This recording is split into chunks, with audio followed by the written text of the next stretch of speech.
तो उन्होंने लगा 1-2 केस हुए होंगे ऐसे, तो हम बस सरकार को दे देंगे तो ये टॉपिक वहीं ख़त्म हो जाएगा। उनका मतलब कैफ़े खोलने का कोई रीज़न नहीं था, बट उन्होंने सोचा और जैसे-जैसे वो लड़कियों से मिलते गए तो उनको लगा ये लड़कियाँ बहुत हैं और इनकी हेल्प नहीं हो रही है बिल्कुल भी। तो एक गीता जी हैं, आगरा से हैं, माँ बेटी हैं गीता नीतू, तो उनसे पूछा कि हम आपके लिए क्या मदद कर सकते हैं। वो दोनों एसिड अटैक सर्वाइवर्स हाँ, उनके हस्बैंड ने उनके ऊपर एसिड अटैक किया जब वो तो 3 साल की थी, शायद 3 या 2.5 साल की थी वो। Hello and welcome to the Sunday Monday show. हमने एसिड अटैक्स के बारे में तो सुना ही है। एसिड अटैक्स में विमेन के चेहरे पर एसिड फेंककर उनका चेहरा बिगाड़ने की कोशिश की जाती है, किसी न किसी रंजिश की वजह से। ऐसी ही एक एसिड अटैक सर्वाइवर से बात करने के लिए हम पहुँचे यूपी के शहर आगरा, जहाँ मिली हमें हमारी आज की गेस्ट डॉली जी। डॉली खुद एक एसिड अटैक सर्वाइवर हैं और आगरा के शीरोज़ हैंगआउट कैफ़े में काम करती हैं। शीरोज़ हैंगआउट कैफ़े एक कैफ़े है जो कि एक एनजीओ द्वारा चलाया जाता है और एसिड अटैक सर्वाइवर्स की मदद करता है। आज के इस एपिसोड में हम जानेंगे शीरोज़ हैंगआउट कैफ़े के बारे में और डॉली जी की पर्सनल लाइफ के बारे में। Enjoy the show.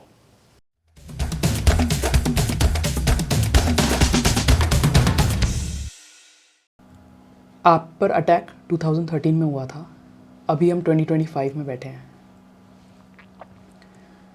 टोटल आपको रिकवरी टाइम कितना लगा फिजिकली? हाँ, मतलब 2013 से लेके मैं 2015 तक मेंटली एंड हमेशा परेशान रहती थी, डिस्टर्ब रहती थी हमेशा। मैं रोने के अलावा मतलब मैंने कैफ़े से मतलब घर से बाहर बिल्कुल नहीं निकली थी, मतलब 2 साल जी सोच लीजिए। मायने रखता है कि कोई लड़की एक कमरे में 2 साल कैसे बंद रहेगी। मैं 2 साल घर से बाहर नहीं निकली थी, रोती रहती थी। बट जब मुझे शीरोज़ हैंगआउट कैफ़े के बारे में पता चला, न्यूज़पेपर के थ्रू, मेरी मम्मी काम करती हैं, न्यूज़पेपर के थ्रू उन्होंने बताया कि ऐसे ऐसे कैफ़े खुला है जिसमें एसिड लड़कियाँ काम करती हैं एंड वहाँ पे जा तेरी बेटी को थोड़ा सपोर्ट मिलेगा। तो मैं जब फर्स्ट टाइम आई थी तो मैं अपना पूरा फेस कवर करके आई थी। तो सब जितनी भी दीदी थी, सब लोगों ने बोला कि आपने फेस क्यों ओपन मतलब कवर किया, आपने ओपन क्यों नहीं किया अपना फेस। तो मैंने बोला मेरा फेस अच्छा नहीं है इसलिए मैं अपने फेस को कवर करके रखती हूँ। सब बोला नहीं, आपको अपना फेस ओपन करना है और अपनी लाइफ में आगे बढ़ना है और कभी भी फेस को आपको कवर नहीं करना, फेस उसको कवर करना चाहिए जिसकी गलती है।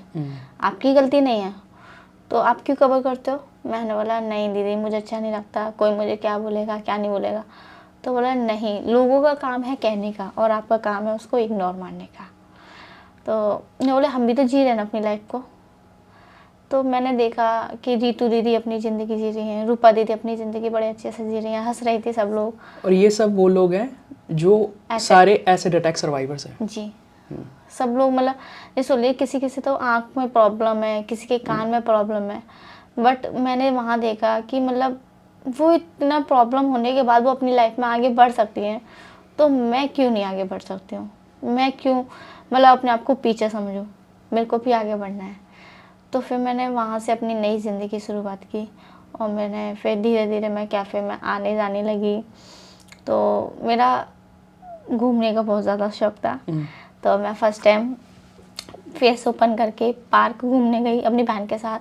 कैसा था वो एक्सपीरियंस? मेरा बहुत ज़्यादा अच्छा था, बट वहीं पे बैड मोमेंट भी हुआ मेरे साथ कि जैसे मैं जा रही तो एक लड़की निकली मेरे बगल में से और बोल रही थी कैसे भूतनी सी लड़की जा रही है। तो मैं ऐसे एक पल के लिए सुनी, मैं रोने लगी। मेरी बहन ने बोला क्यों रो रही है उस पागल की बातों पे सुन के।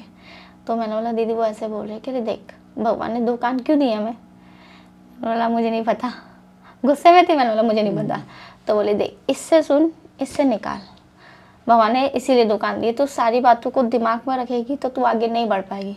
तुझे आगे बढ़ना है तो इनकी बातों पे, ऐसे फालतू लोगों की बातों पे ध्यान नहीं देना है। तो मैंने बोला ठीक है। तो फिर मैं अपनी मस्ती से रही फिर मैं जो मुझे करना था, फिर मैं पार्क में मस्ती करती रही। फिर मैं घर गई, फिर आई तो मेरी मम्मी भी मेरे चेहरे पे स्माइल देख के बहुत खुश हो गई। शीरोज़ के बारे में थोड़ी सी बात करते हैं। शीरोज़ हैंगआउट एक कैफ़े है जहाँ से मुझे आप मिले। वहाँ वो कैफ़े एक एनजीओ द्वारा रन किया जाता है और यहाँ पे जितने भी लोग, जितने भी विमेन महिलाएं काम करती हैं, वो सभी एसिड अटैक सर्वाइवर्स हैं। तो शीरोज़ जाके आपकी ज़िंदगी कैसे बदली? आपको मतलब क्या आपका एक्सपीरियंस था शीरोज़ ज्वाइन करने के बाद? मुझे पता है अभी आपने थोड़ा सा ब्रीफ में बताया, लेकिन थोड़ा सा और जानते हैं कि आपके साथ आपने अपने आप में क्या क्या चेंजेस देखे? पहले मैंने एक चीज़ देखा कि जो मेरी लाइफ ऐसे अटैक के बाद में जो रुक गई थी जी। वो मेरी आगे बढ़ी। जैसे कि मैं अपनी लाइफ में हंसना भूल गई थी, मैं हमेशा रोती रहती थी। मेरी लाइफ में शुरू से जुड़कर मेरी लाइफ में जो स्माइल थी वो वापस आई और सब लोग बोलते थे कि तेरी स्माइल बहुत अच्छी भी है। तो वाकई आपकी स्माइल बहुत अच्छी है। Thank you. तो मेरे को बहुत ज़्यादा अच्छा लगा वहाँ पे, मतलब सब लोग मुझे मोटिवेट करते थे कि तू बहुत अच्छी है, तू बहुत अच्छा डांस करती है। तो मुझे बहुत खुशी हुई, तो मैं आगे बढ़ने की कोशिश करती थी। फिर मेन चीज़ थी मेरी पढ़ाई रुक गई थी, क्योंकि ऐसे अटैक के बाद में मेरी पढ़ाई रुक गई, मैं पढ़ाई नहीं कर पाई। तो फिर जो आशीष सर हैं मेरे, आशीष सर ने बोला बेटा पढ़ाई बहुत ज़रूरी होती है आपकी लाइफ में। जब आप पढ़ाई नहीं करोगे तो आप अपनी लाइफ में कितना भी कुछ कर लोगे तो भी पीछे रहोगे। तो पढ़ाई बहुत ज़रूरी है। तो मैंने उनकी बात सुनकर मैंने दोबारा से 2016 में स्कूल ज्वाइन किया। वही स्कूल ज्वाइन किया जिसमें मैं पहले पढ़ती थी। तो मेरे जितने भी फ्रेंड थे सब मुझे दोबारा से मिले और जब मैं फर्स्ट टाइम गई तो मेरे को लग रहा था कि मेरे फ्रेंड मुझसे बात करेंगे नहीं करेंगे, मतलब उन लोगों का रिएक्शन क्या होगा। बट जब मैं फर्स्ट टाइम अपना बैग लेके स्कूल की तरफ गई तो सुबह का टाइम था, सब लोग ग्राउंड में ही थे। सब लोगों ने मुझे देखा और इतने अच्छे से स्माइल के साथ में मेरा मतलब वेलकम किया ना, मुझे बहुत ज़्यादा खुशी हुई। तो मेरी सहेली ज्योति बोल रही तू दोबारा से स्कूल में आ गई?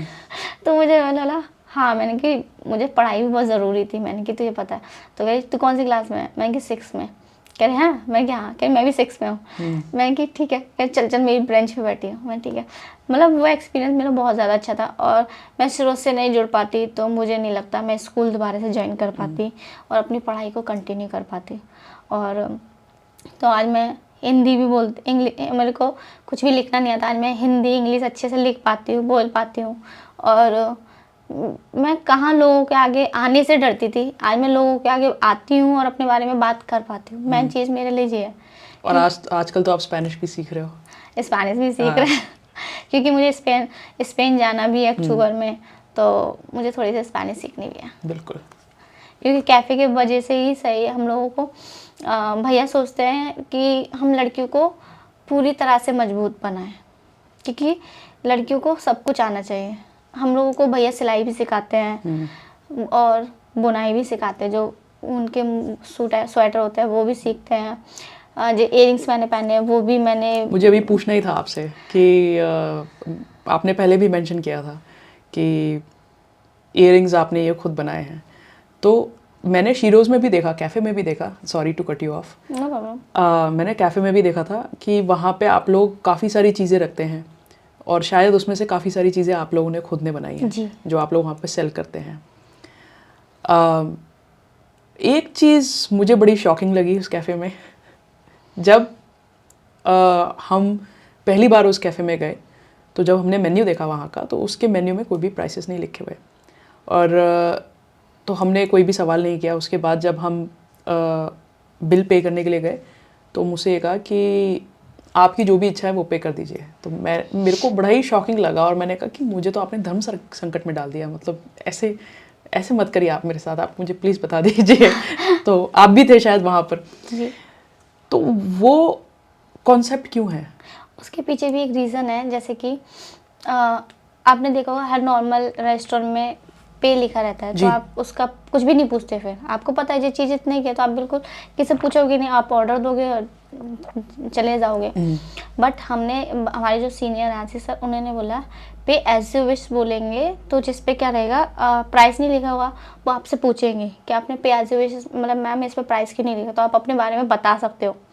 तो हमने कि इस चीज़ को अवेयर करने के लिए हमने एक रेस्टोरेंट खोला है, इसलिए नहीं खोला कि हम लोग चला सके, हमने अवेयर कैसे हम लोगों तक अपनी बात पहुंचा सके, इस जरिए से कैफ़े के मतलब मेन्यू के ज़रिए से सही पर हम लोग लोगों तक बात पहुंचा सकते हैं अपने। क्योंकि आप पूछोगे इस पे प्राइस क्यों नहीं है, फिर अपने बारे में बताएंगे कि ये कैसे अटैक कैफे है, बातचीत शुरू होगी, तो उसके बारे में वो लोग जानेंगे। तो इस वजह से हमने मुझे पे एज ए विश रखा है। और शीरोज़ कैफ़े कहाँ कहाँ पर है अभी? हमारा 3 ब्रांचेस हैं, फर्स्ट आगरा में, सेकंड लखनऊ में, थर्ड नोएडा में। और अभी 1-2 ब्रांचेस शायद आपकी और खुल रही हैं। हाँ, अभी दिल्ली में भी स्टार्ट, मतलब अभी काम चल रहा है, देखते हैं। और इसका जितना भी स्टाफ है वो सारे एसिड अटैक सर्वाइवर्स हैं।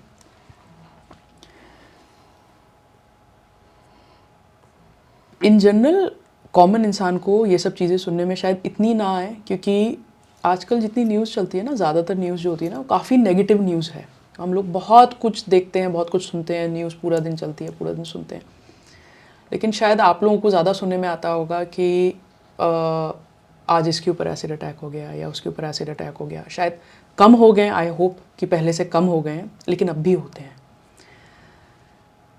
उन विमेन के लिए, उन महिलाओं के लिए आपकी क्या एडवाइस है? वैसे तो ऐसे अटैक हमारे, मतलब वैसे पहले बहुत ज़्यादा अटैक होते थे। एक दिन, मतलब 1 महीने में आपके 5-5, 6-6 ऐसे अटैक होते थे। इतने ज़्यादा होते थे? हाँ, बट 2016 से जब से अवेयरनेस हमारे कैफ़े स्टार्ट हुआ था, तो 2016 से मैंने देखा, एक चीज़ नोटिस करी है कि लोगों पे अवेयरनेस बहुत हो चुकी है, तो ऐसे अटैक बहुत कम हो चुका है पहले से।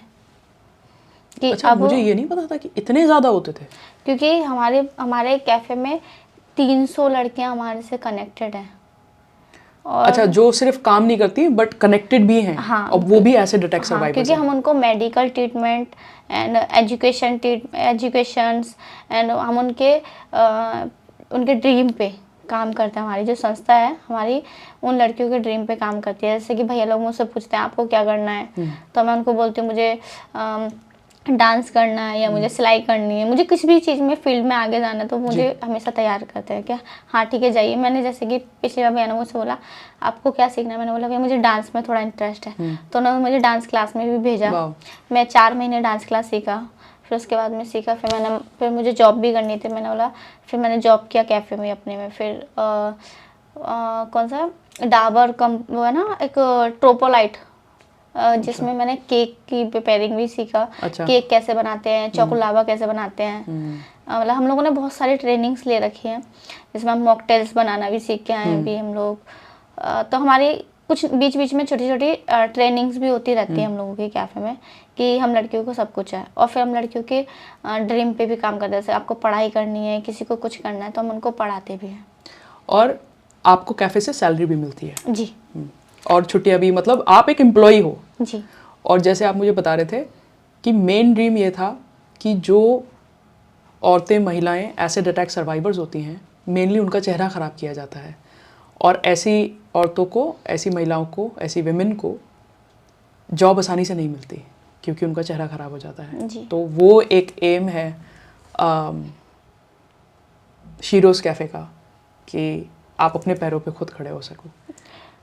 क्योंकि ये भी एक कॉन्सेप्ट था, ऐसा हुआ था, भैया लोगों को लगा कि जब वो पहली बार जब एक लक्ष्मी दिया उनसे मिले थे, तो उन्होंने लगा 1-2 केस हुए होंगे ऐसे, तो हम बस सरकार को दे देंगे तो ये टॉपिक वहीं ख़त्म हो जाएगा। उनका मतलब कैफ़े खोलने का कोई रीज़न नहीं था, बट उन्होंने सोचा 1-2 लड़के होंगे, सरकार को दे देंगे, मतलब वो अपना फिर जिम्मेदारी निभाएंगे।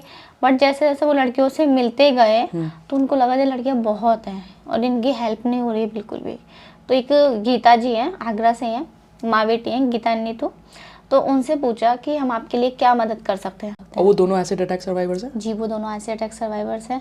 एंड नीतू जी को तो बिल्कुल दिखता भी नहीं है, उनको आंखों से उनको बहुत ज़्यादा दिक्कत होती है।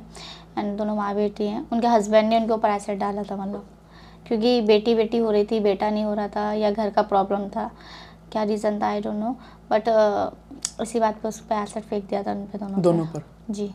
तो अब वो जब कैफ़े में मिली थी तो उनसे पूछा था हम आपके लिए क्या आपकी मदद कर सकते हैं। तो उन्होंने बोला हमारे लिए एक छोटी सी दुकान खोल दीजिए चाय की, जिससे कि हम अपना रोज़गार चला सकें।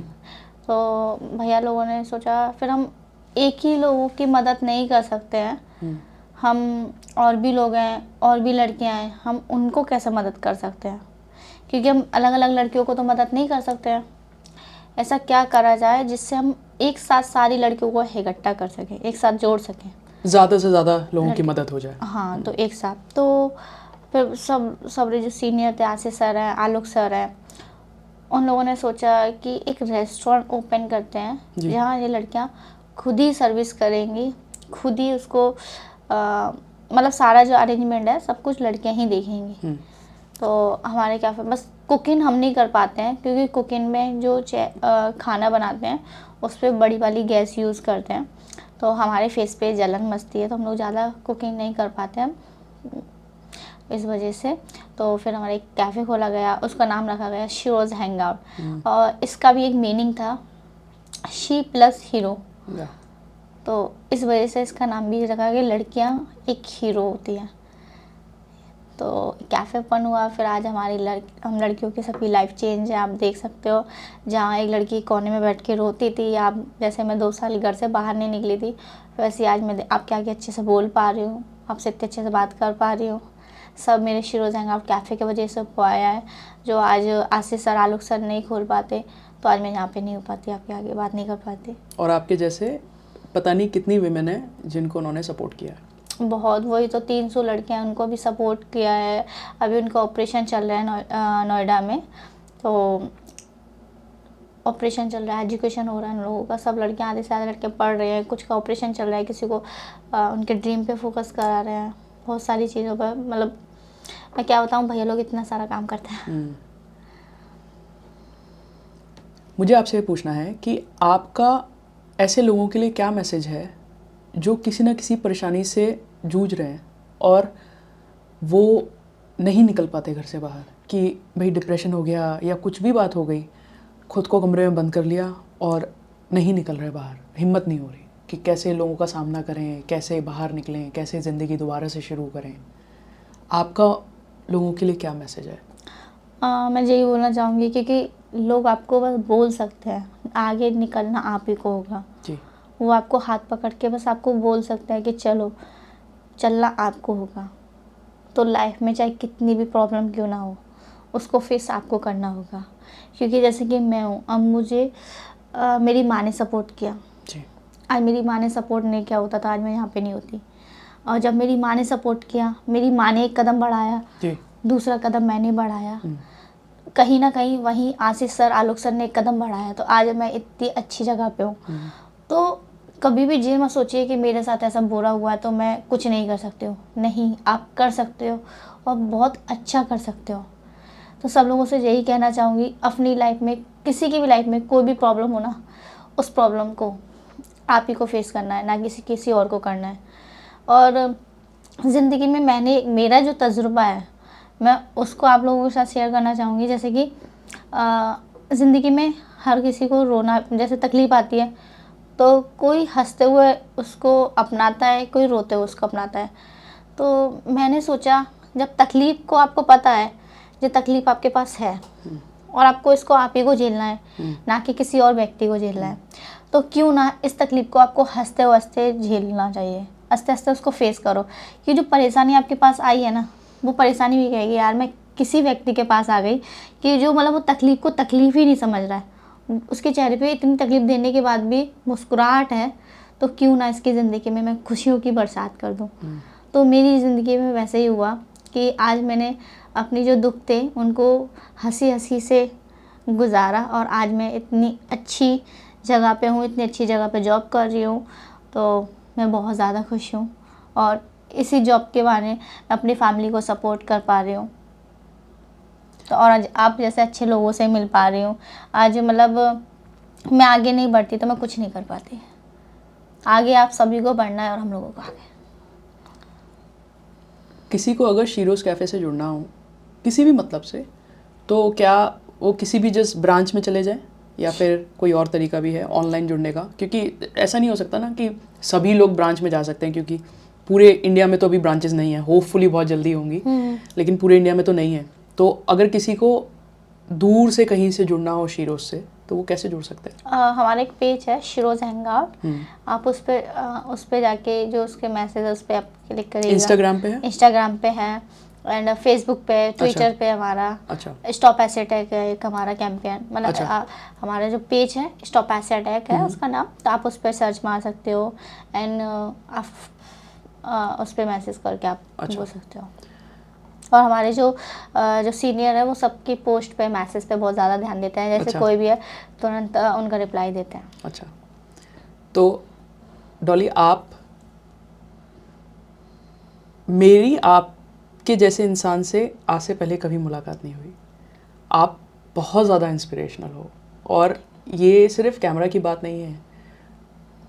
मैंने अभी जब थोड़ी देर पहले आप मुझसे मिले और जब हमने बातचीत शुरू करी, उससे पहले हम बहुत पहले मिले थे जब हमने इस एपिसोड के बारे में बात कर रहे थे, लेकिन जब थोड़ी देर पहले हम एक्चुअल में बैठे और हमने बातचीत शुरू करी, तभी मुझे लग रहा था यार कि लोग कितने इंस्पिरेशनल होते हैं।